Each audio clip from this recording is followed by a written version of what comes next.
Je m'engage, si vous m'élisez, à ce que, s'il y a un jour ou l'autre quelques conflits dans lesquels nous serions engagés, malgré nos volontés, militairement, à consulter ce qui ne s'est jamais fait, au moins une fois par an, l'Assemblée nationale, en cas de conflit. Je m'engage à maintenir le corps des diplomates professionnels qui sont aujourd'hui l'orgueil de notre pays et le réseau le plus efficace du monde.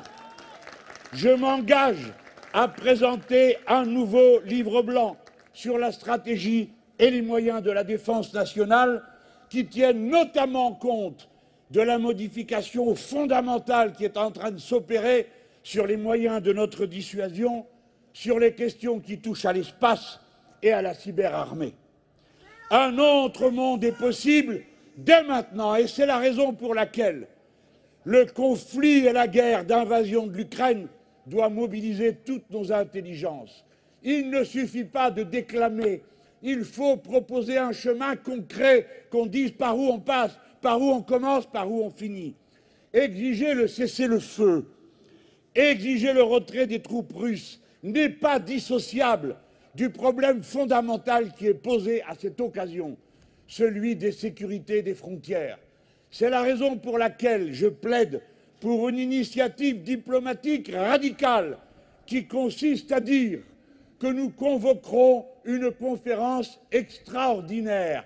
Nous proposons, nous la France, que soit convoquée une conférence extraordinaire de l'Organisation pour la sécurité et la coopération en Europe, qui a été créée en pleine guerre froide, alors nous devrions être capables de faire mieux aujourd'hui, et qu'on discute immédiatement de la question des frontières, non seulement du point de vue de ce que les Russes peuvent avoir à dire, et qu'il faut dans une négociation nécessairement traiter, de ce que les Ukrainiens peuvent avoir à dire, mais de ce que nous, Français aussi, nous avons à dire, parce que nous ne pouvons pas accepter qu'où que ce soit sur le territoire de ce continent, quelqu'un dispose d'une fusée ou de missiles qui peuvent atteindre la France. C'est-à-dire que nous refusons que quelque installation soit faite avec des missiles entre 500 et 5000 kilomètres. Nous avons des revendications de paix à présenter, nous aussi. Ce n'est pas seulement une affaire de Russes. Et je veux vous dire qu'il y a 14 pays dans lesquels se trouve posée, d'une manière ou d'une autre, la question des frontières. Soit que des segments de ces pays veulent être indépendants. Nous avons eu à en connaître récemment avec la Catalogne. Nous pourrions de nouveau avoir bientôt à en connaître avec l'Écosse. Nous avons eu des échos des Flamands en Belgique. Mais il y a toutes les autres frontières, celles qui sont entre deux pays, 14 au total. Le quart des pays du vieux continent sont concernés par une question de frontières.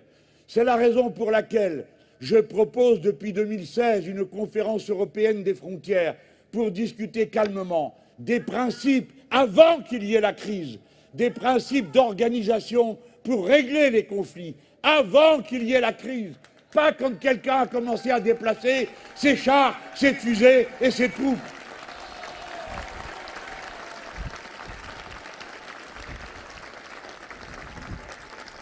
Ma proposition, si je suis le président, c'est que notre pays devienne un pays non aligné, un pays qui ouvrira la discussion internationale aux côtés de ceux qui veulent l'ouvrir.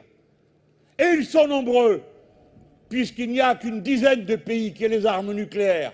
Il faut réouvrir la discussion internationale pour le désarmement nucléaire du monde. C'est une urgence. C'est une ligne politique. Et on me dit, ah mais vous avez la dissuasion nucléaire.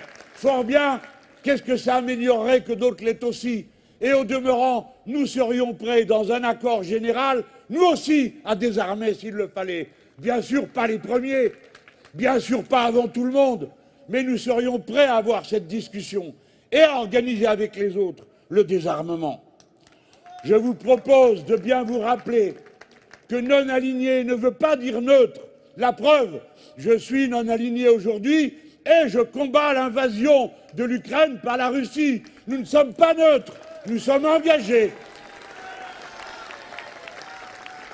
Je propose la sortie de l'OTAN, organisation inutile,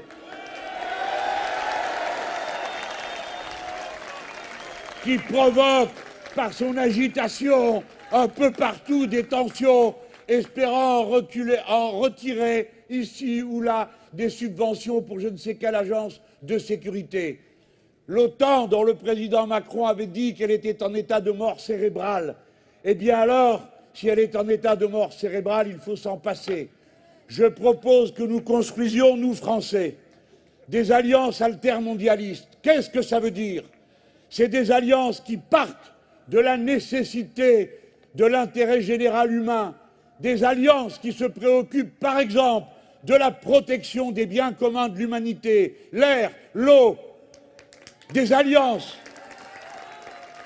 qui mettent à jour la punition des crimes d'écocide, des alliances qui mettent à l'ordre du jour la sortie des énergies carbonées et le refus de leur dissémination, des alliances qui mettent à l'ordre du jour la protection du cycle de l'eau et notamment la protection des forêts dans le monde, des alliances qui s'occupent des peuples qui sont dès aujourd'hui victimes du changement climatique, connaissent sécheresse et autres calamités.